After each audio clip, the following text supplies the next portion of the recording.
Quel va être l'avenir de ce pays sous les contrôles des talibans, d'après vous, Je crois monsieur? que ce que le professeur Ting vient de dire est très important. C'est que comment gérer les relations pour les talibans, comment gérer les relations avec les communautés ethniques ou confessionnelles qui ne sont pas les leurs.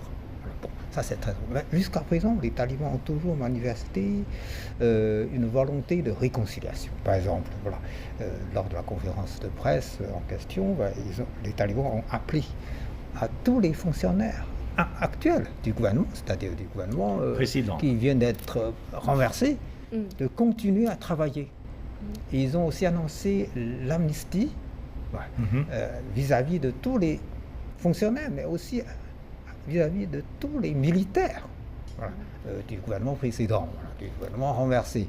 Ça, c'est un signe important. C'est la réconciliation. S'il y a la vengeance, cela pourrait créer la haine, la résistance. Par contre, si les talibans arrivent à bien gérer ces relations avec les autres communautés qui ne sont pas forcément les leurs, eh bien, ça pourrait aller dans les meilleures conditions. Voilà, ça, ce sont des facteurs très importants. Mais jusqu'à présent, c'est vrai que les talibans ont toujours fait des efforts dans un sens de réconciliation. Voilà, ils ont même dit que les femmes pourraient continuer à étudier, etc., etc. Ben, tout ça, ce sont des signes de bonne volonté émises par les talibans. Donc tous les signes jusqu'à présent sont encourageants. Alors, avec tous ces signes positifs, pensez-vous que le pays va entrer dans une période de paix durable? On espère bien, on espère bien. Et en tout cas, les pays voisins, tels que le Pakistan, la Chine, la Russie, l'Ouzbékistan, etc., tous les pays voisins ont exprimé leur volonté de contribuer un peu à la paix et à la stabilité de l'Afghanistan, parce que l'Afghanistan est un pays crucial au cœur de l'Asie. Et s'il y a la stabilité, si on arrive à une paix,